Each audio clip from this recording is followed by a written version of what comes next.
Hey guys, what's up? Welcome back to another video of our channel. Today in this video I'll show you how to unhide conversations in Google Chat. So without wasting any more time, let's start our today's video.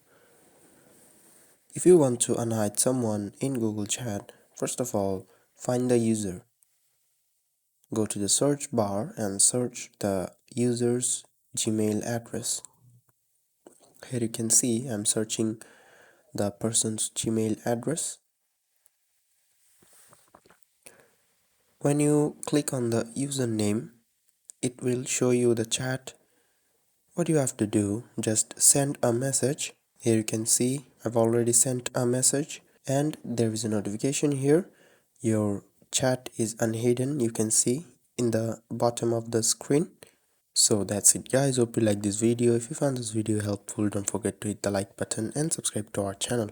Till then, bye bye.